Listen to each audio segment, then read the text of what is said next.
Los tesoros que nosotros cuidamos. Ha sido el tema que nos ha dirigido y son varios y muy diversos según el domingo que usted haya estado. Primer domingo, los tesoros que cuidamos, quizás el que más cuidamos con más cariño es nuestra niñez, ¿verdad? Ese es el tesoro que más cuidamos, que más a veces nos preocupa, ¿cierto o no? Lo hemos cuidado y lo tratamos de cuidar lo mejor posible. Y sin embargo, esta imagen del baúl quizás no representa muy bien cómo se cuida el tesoro de la niñez.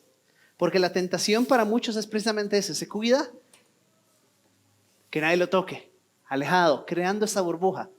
Y hemos aprendido este mes a través de Pablo, precisamente no el personaje de la Biblia que más primero asociamos con un modelo de padre, que precisamente es a través de empoderarlos, es a través de retarlos, es a través de guiarlos a afrontar retos y nuevos retos de su vida, que realmente estamos cuidando nuestra niñez. Así nos lo modeló Pablo. También estudiamos un poquito con nuestro hermano Harold el reto de cuidar esta hermosa patria que el Señor nos dio, este país lindo que tenemos y que también seremos celebrado durante estos días. O alguien me está diciendo, shh, cállese, shh. ¿Y cómo cuidamos de nuestra patria? Nos decía nuestro hermano Harold, no la cuidamos con idolatría, pero sino con respeto. La cuidamos incluso a veces con autocrítica. La cuidamos reconociendo, nos decía Harold, aquello externo que nos aporta, más bien que nos enriquece, porque nuestra cultura y nuestra patria no es perfecta. Así que es una mejor manera de cuidarla a través de eso. La semana pasada, nuestro hermano David Nacho nos presentaba este tesoro que también cuidamos, ¿verdad? ¿Y cómo cuidamos de este tesoro, la palabra de Dios? No lo cuidamos como muchos se nos ha dicho, agarrando a bibliazos a todo el mundo que podamos. No es a través de gritar fuerte y duro y a través de recetarle a todo el mundo, no. En el camino de Maús encontramos un modelo diferente porque encontramos, nos decía David Nacho, el mejor estudio bíblico de toda la historia. Jesús mismo explicando la palabra de inicio a fin, todo el Antiguo Testamento. Y de cualquier manera, no fue a través de esa explicación maravillosa, sino fue a través de el momento de partir el pan, el momento de relación cercana, de confianza, que estos discípulos pudieron conocer a Jesús. 3 tesoros muy valiosos, ¿verdad?, para nosotros y que debemos cuidar con mucho ahínco. Nos resta uno más, que yo creo que ya ustedes se imaginan cuál es y que ya nuestro hermano Harold hace 15 días lo había anunciado. Pero déjenme antes de sacar nuestro tesoro del día de hoy, déjenme si es posible tal cosa, alegrarme. No creo que no pueda alegrarme. Déjenme reconocer, esta semana, particularmente esta semana, ha sido interesantísima. No pudimos haber planificado hablar de este tema, de este tesoro que nos corresponde cuidar, en una semana más oportuna, porque ¿qué semana más sorprendente hemos tenido, o no? Hemos tenido huracanes esta semana, ¿verdad? En la isla de Puerto Rico, arrasando como lo hizo casi en el 2017. Hemos tenido terremotos el lunes en México, ¿verdad? Ha sido una semana sorprendente, de muchos contrastes sumamente fuertes. Y ha sido una semana también donde aquí en Costa Rica no nos hemos quedado atrás, particularmente los que vivimos en Desamparados, ¿verdad? Si no es que hay un derrumbe cerca suyo, hay una inundación cerca suyo, pero si usted vive en Desampa, tiene alguna de esas dos cerquita, a la vuelta de la casa, ¿verdad? Y usted está ahí como entre capeándose el derrumbe y capeándose la inundación, ¿verdad? Qué increíble, qué sorprendente esta semana. Pero a través de eso, y donde yo digo precisamente, por eso les digo que hay un contraste enorme, es que qué tierra más bendecida tenemos, ¿cierto o no? Qué tierra más maravillosa y bendecida tenemos. Déjeme poner un ejemplo para que esto se entienda más claro. No sé si usted sabía, este año en particular España ha tenido una de sus sequías más profundas de toda la historia. Solo en el año 95 hubo algo similar. Y en este año España ha tenido que enfrentar, y toda Europa, una sequía devastadora, terrible. Y aquí lo que no nos falta es agua. Aquí nos sobra, ¿verdad? Nos sobra el agua y también los beneficios que trae el agua. Pues sí, cierto, a veces genera un poco de bochorno, pero también esta semana, no sé si usted lo ha visto, algunas mañanas muy frescas, ¿verdad? bien nubladita la mañana, ¿verdad? Desde bien tempranito ya está un poquito frío. No calienta, costó que calentara el día por ese exceso de nubes con las que nos levantamos. Qué contraste tan increíble, qué contraste tan sorprendente, ¿verdad? Mientras que el oeste de Estados Unidos y en general Europa también viven una de las peores olas de calor, 22 años seguidos donde la temperatura no ha aflojado, sino que se mantiene o sube para el oeste de Estados Unidos y donde la escasez del agua es un problema gigantesco. Y nosotros vivimos en medio de este país donde nos sobra el agua. Solo para que sea una idea, 3.7 billones de personas en el mundo, eso es más o menos la mitad de la población mundial, vive en condiciones donde por lo menos un mes del año escasea el agua. ¿Ok? Bueno, algunas zonas de nuestro país algo así ocurre, ¿verdad? También hay meses difíciles. Pero el caso de la mayoría de los que estamos aquí es que no conocemos eso. No conocemos una realidad que es lo constante y lo normal para más o menos la mitad de la población mundial. Usted es realmente privilegiado a través de este paraíso que el Señor nos ha regalado. Y por eso, en medio de este contraste tan sorprendente, es que yo quisiera hoy que nos hagamos entonces una pregunta importantísima. Y quisiera presentarles el último tesoro que nos resta entonces por cuidar. Aquí, muy lindo.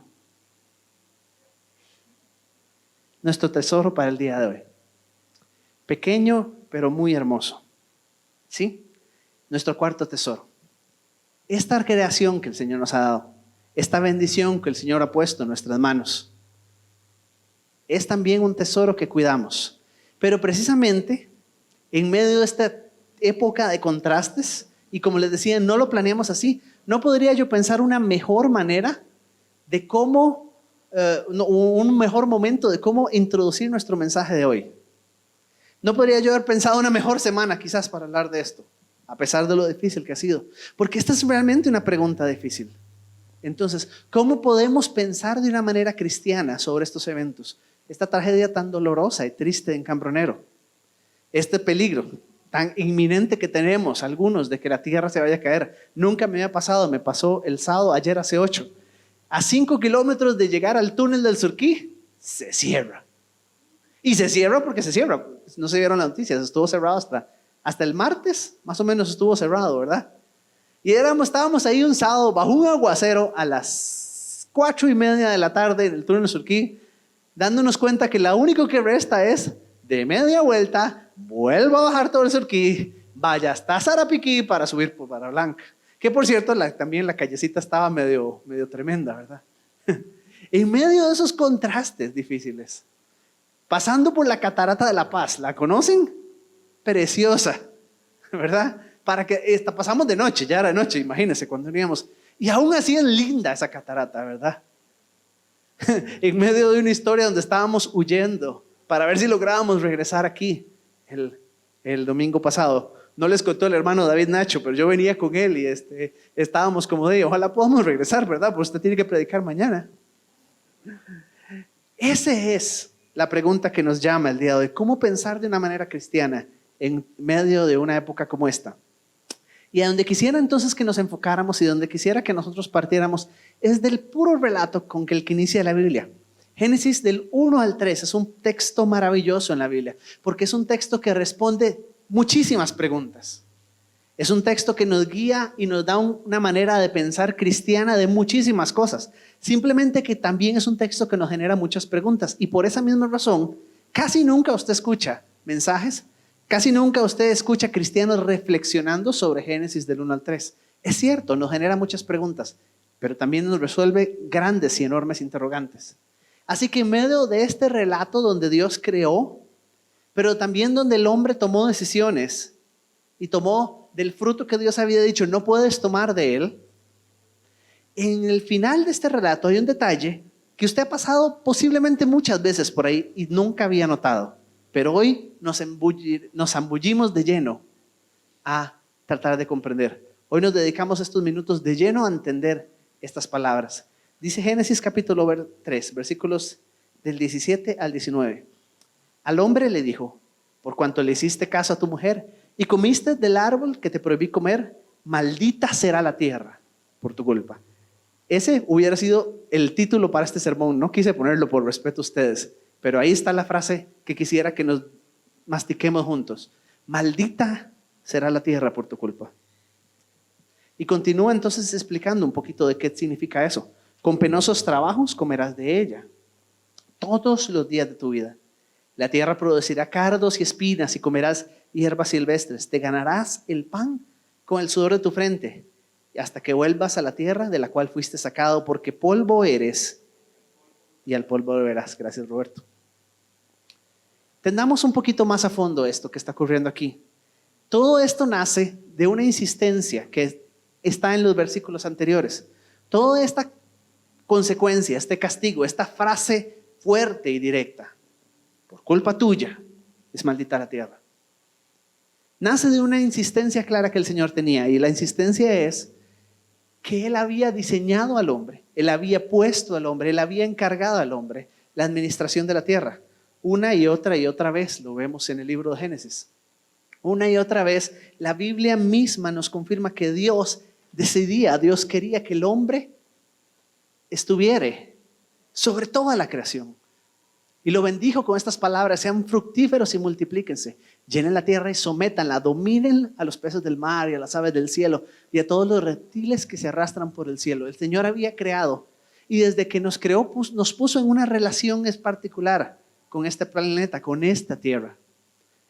Pero ahora llega capítulo 3, donde todos estos versículos empiezan a tener un grave problema. Tienen una consecuencia grave y directa, y es que hay una caída y que tiene efectos directos. ¿Pero qué son esos efectos? ¿Qué es entonces lo que nos está diciendo? Como les decía, es un pasaje interesante y difícil. Más preguntas que respuestas a veces nos genera. Intentemos por lo menos hacer 2 afirmaciones en base a lo que el pasaje nos dice. La primera de ellas: con penosos trabajos comerás de ella. O sea, y como le decía, no podemos quitar el elemento simbólico de este pasaje, pero algo cambió de antes de nuestra caída a después. Algo cambió de manera que hoy en día la administración de la tierra es más difícil de lo que era antes. ¿Qué significa eso?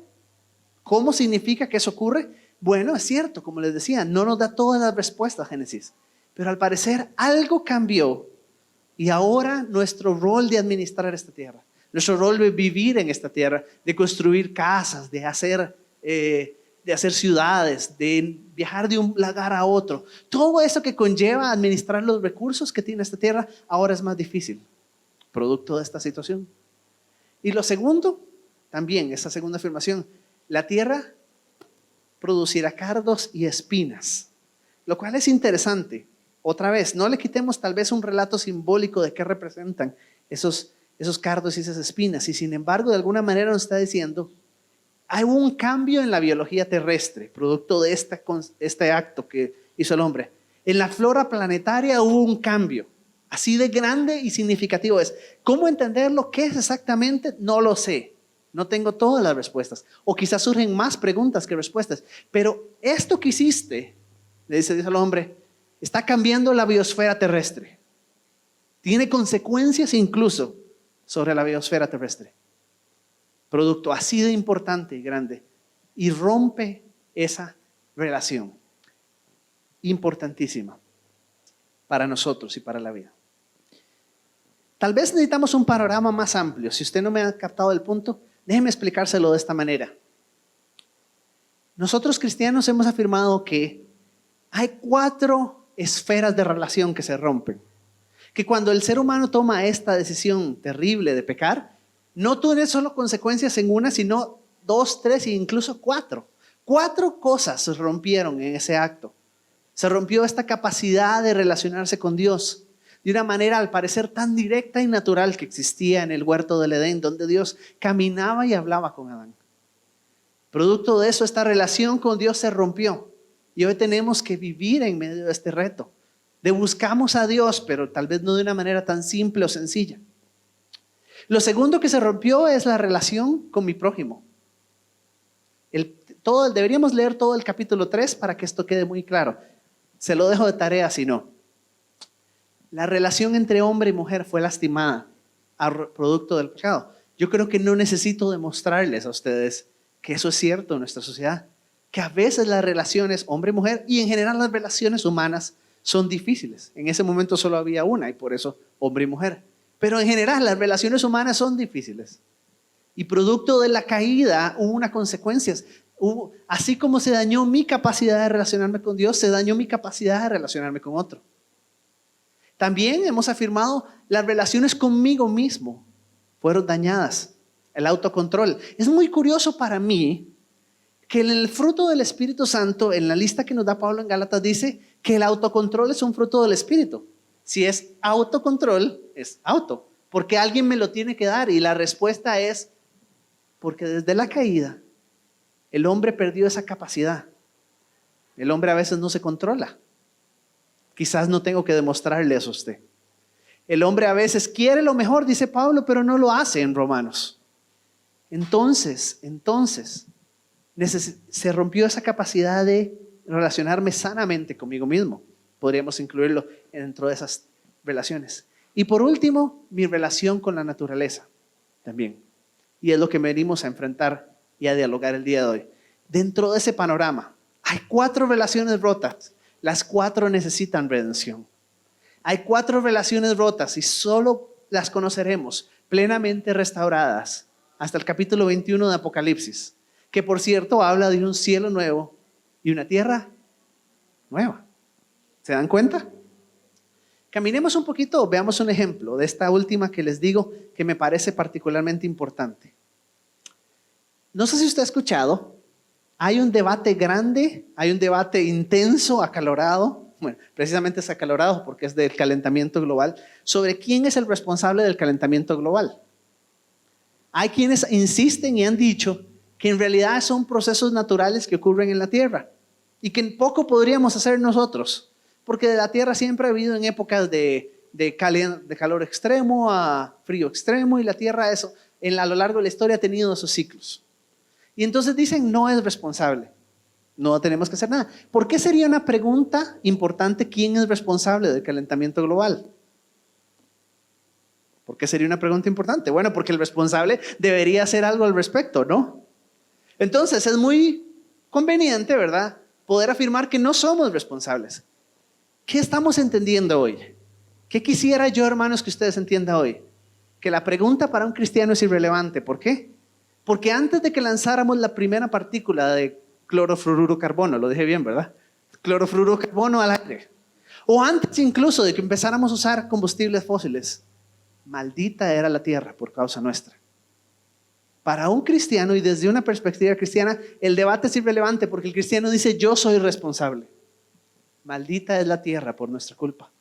Porque eso que hizo Adán, de lo cual yo soy parte y de cual yo vengo, de una manera espiritual y simbólica, me hace parte a mí de eso. Y esa decisión, yo tengo que enfrentarla. Es irrelevante para un cristiano si somos culpables o no. Yo soy culpable. Maldita es la tierra por nuestra culpa. O por ejemplo, déjeme ilustrárselo de esta otra manera. Hace unas décadas había una manera de hacer escatología bíblica que se llamaba premilenianismo. A los que recuerdan que han haber estudiado eso alguna vez, el famoso premilenialismo. ¿Y qué decía el premilenialismo? Decía que, pronto vamos a ser raptados. Y como vamos a ser raptados, al fin y al cabo, ¿qué diferencia hace cuidar este planeta o no? Si de por sí vamos a ser raptados. Y como nos van a arrebatar, entonces, ¿de qué diferencia hace que yo cuide esto que no cuide? Poco en Costa Rica, pero en otras latitudes, cristianos pensaban de esa manera. Y hoy estamos viviendo las consecuencias de esa manera de pensar. Maldita es la tierra por nuestra culpa, dice Génesis. Ese es el punto básico sobre el que yo tengo que reaccionar. Esa es la manera de responder de una manera cristiana ante este gran, terrible y difícil debate. 4 relaciones han sido rotas. Y la obra de redención que la Biblia nos narra después de Génesis capítulo 11 tiene que ver con esas 4 cosas también. Por eso, ahora sí, cambiemos de pregunta. De paso, una más importante también para nosotros. Y entonces, si la relación con la creación fue rota, en la Génesis 3, ¿la obra de Cristo tendría algo que decirnos al respecto? ¿Puede la obra de Cristo realmente decirnos algo al respecto? Porque no es lo que se nos ha enseñado, ¿verdad? ¿Dónde encontramos la obra de Cristo teniendo que ver algo con la redención de la creación misma? Como les decía, Apocalipsis sí lo hace. Habrá un cielo nuevo y una tierra nueva. Dios restaurará la creación misma. Y sin embargo, ¿cómo entendemos esto? Bueno, aquí quiero que participen un poquito conmigo, ¿sí? Hice algo para que ustedes vean. Sí, le hice un crimen a los que están atentados. Después de la tercera fila, hice un crimen, ¿verdad? Fui a Google y puse lista de parábolas de Jesús. Y esta es la primera cosa que me apareció. Yo no edité esta lista para nada. Yo no seleccioné nada. Yo tomé la lista, 42 parábolas de Jesús que me aparecieron en Google y las pegué aquí para ustedes. Díganme qué tienen en común. Que son muchas. ¿Qué tienen en común? Sí, todas son parábolas. No, buenísimo. ¿Qué tienen en común? No lo sé, dicen los que están centrados después de la fila número 5. Ok, dos cosas, ¿sí? El uso de elementos cotidianos es el que más debería sobresalir, ¿verdad? Todo tiene que ver con elementos de la vida cotidiana, pero junto con eso, y muy importante, el uso de elementos de la naturaleza. ¿Se dan cuenta? Uso de elementos de la naturaleza, una y otra vez. Encontramos a Jesús. Cuando Él enseñaba, ¿cómo enseñaba? A través de la naturaleza. Déjeme ahora sí, esta es una lista de versos escogidos ya adrede. Quizás esto sí. Mateo 4:1, Jesús fue llevado por el Espíritu al desierto. ¿Dónde quiso llevarlo el Espíritu? Al desierto. El Espíritu no quiso llevarlo a un aposento alto, no quiso llevarlo a un cuarto muy elegante, no quiso llevarlo a un hotel, no quiso llevarlo de vacaciones, no. El Espíritu lo quiso llevar al desierto. O por ejemplo, entonces vio a la multitud y ¿qué hizo? Sube al monte. Mateo 13:1. Jesús sale de la casa y ¿a dónde se dirige? A la orilla del lago. Mateo 15:29. Llegó a la orilla del lago de Galilea y no le bastó, después de eso subió al monte. Mateo 3:7. Se retiró al lago con sus discípulos. ¿Les parecen poquitos? Tengo más. Jesús y sus discípulos fueron entonces a las aldeas cerca de Filipo en el camino. Muchísimas de las enseñanzas de Jesús ocurren en el camino. Jesús iba caminando y enseñando. Jesús disfruta del paisaje abierto y el campo abierto. Este es el lugar donde Jesús le gusta enseñar. Sí es cierto, enseñó en sinagogas, sí es cierto, enseñó en casas, pero usted encuentra una y otra vez. 6 días después tomó a Pedro, Jacobo y su hermano Juan y los llevó a un monte alto. Y la semana, y este pasaje debe ser significativo, la semana más difícil de la vida de Jesús, la semana de la pasión, hay un detalle que se nos ha escapado por mucho tiempo quizás. ¿Dónde pasaba Jesús la noche? En el Monte de los Olivos. Jesús entraba a Jerusalén y por cierto sí, salía porque su vida peligraba. Pero también imagínense esto. Jesús entraba de día a Jerusalén a debatir con personas, a un estado constante de estrés y peligro que está enfrentando. Y entonces Jesús en medio de esa situación, ¿qué necesita hacer? Cuando ha acabado la jornada, corre al monte, corre al huerto a descansar. Una y otra vez.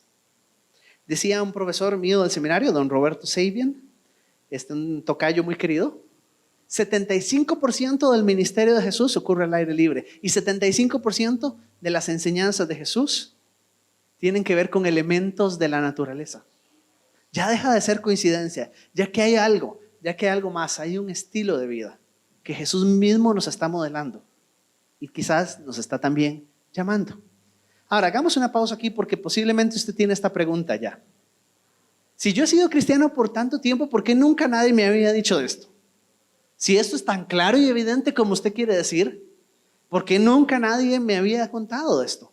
Dos cosas quisiera decirle. Bueno, porque tiene que ver con qué tan importante es para nosotros o no. Número uno, yo aquí solo he tratado de hacer y usted quedará en la libertad de reflexionarlo y buscarlo por usted mismo, corroborarlo por usted mismo. He tratado de expresar la enseñanza bíblica de la manera más simple y directa que he podido. Pero es a usted el que le corresponde decir qué significa. Es a usted que le corresponde decir si esto es relevante en su vida o no lo es. Y aquí es donde viene lo segundo. Hay muchos cristianos que han elegido no ver lo relevante. Hay muchos cristianos que han elegido no ver lo importante. Ejemplo sencillo. La mayoría de la literatura cristiana en el mundo, ¿en qué países más o menos se produce? No me responda, piénselo usted. La mayoría de literatura cristiana, ¿en qué países se produce? ¿Cuáles son los países que más contaminan? ¿Coincidencia? Desafortunadamente no. ¿Ajá? Entonces sí tengo que admitir, y les digo con confianza, en mi opinión, y solo mi opinión, los cristianos a veces hemos sido ciegos a este tema más de lo que deberíamos, por incluso razones que nos convienen, ¿verdad? Yo, como le digo, le invito a que mire y que piense por usted mismo en estos puntos bíblicos que he tratado de resumir de la manera más simple que he podido. Y que tal vez entonces, mientras vamos amarrando esto, pensemos tres cosas que podríamos llevarnos para nosotros. ¿Qué nos toca hacer? Número uno, y este tal vez es sobre todo un reto para los padres, administrar con alegría. ¿Qué nos toca hacer? Aprender el gozo y el disfrute, que es administrar la creación que Dios nos dio. Les pongo este ejemplo aquí, muy hermoso. Justo el mes de julio, y no había tenido la oportunidad de compartirles a muchos estas fotos, tomamos a los chiquillos de campamento de niños y realmente nos propusimos hacer un campamento de niños donde sacáramos este tema a relucir. Así que están los niños de nuestra iglesia sembrando árboles o visitando a las ovejas. Y yo no sé, no quise preguntarles si es la primera vez que alguno de esos niños ha sembrado un árbol o es la primera vez que esos niños han estado en una granja de ovejas. Pero desafortunadamente me temo que sí, de muchos. Porque lo cierto es que para nosotros no es una prioridad. No es una prioridad enseñarle a los niños o para nosotros mismos administrar con alegría esta bendición que el Señor nos ha dado. Esta tierra maravillosa donde casi que usted tira cualquier cosa y algo nace, ¿verdad? Hace unas semanas también estaba sembrando con unos hermanos de California y ellos se sorprendían porque la tierra aquí es muy suave comparada, ¿verdad? Y ellos decían, ¿cómo vamos a hacer para esto? Porque ellos así se sorprendían de que la pala, como les decía, es simple, es sencillo, es una tierra hermosa. Es una bendición, una oportunidad para educar a nuestros hijos hacia una vida más saludable, hacia una administración con alegría, hacia el gozo que es disfrutar esto. Y como les decía, desafortunadamente, y especialmente esta generación, está muy atrás en todo eso. Lo segundo, quería ponerles unas fotos más de los chicos sembrando y visitando ovejas. Una más, cuidar con diligencia. No sé si usted sabe, o probablemente usted ha escuchado, las dietas son una cosa a veces terrible. Porque cuando la gente piensa que tiene que hacer dietas, piensa que por 3 meses va a morirse de hambre, ¿verdad? Y entonces, por 3 meses se muere de hambre, pero cuando decide terminar la dieta, a veces hasta está peor, porque entonces ahora quiere comerse todo lo que no se comió en los pasados 3 meses, ¿verdad? Las personas que saben de dietas o de alimentación, ¿qué es lo que nos dicen? Usted no va a lograrlo de esa manera, usted no va a bajar de peso de esa manera. ¿Sabe cómo usted baja de peso? Aprendiendo a comer saludable. ¿Y cómo se aprende a comer saludable? Una cosa a la vez. Es exactamente igual con este llamado, este reto que nos pone hacia conservar esta creación que Dios nos da. Usted no va a salir de aquí a conservar la creación. Usted no va de aquí a cambiar totalmente su estilo de vida y los hábitos que usted tiene que lastiman la creación. No lo va a hacer, sépalo. ¿Qué puede salir hoy? Tal vez con el compromiso de hacer algo. Compostaje, separar residuos, revisar su manera de consumir los ciertos productos que usted consume que lastiman. Ese es el camino. Ese es el camino. Yo no vengo a decirle, y créame que yo no soy el ejemplo de esa persona vegana, ultraecológica, que no mata ni una cucaracha y todas esas cosas. No, yo no soy eso. Aspiro por lo menos a ir dando pequeños pasos en ese camino. Y le invito a que eso es lo que nos toca hacer. Esa es la manera saludable de hacerlo. Y por último, es que ya se me acabó el tiempo, ¿verdad? Ya me están cortando.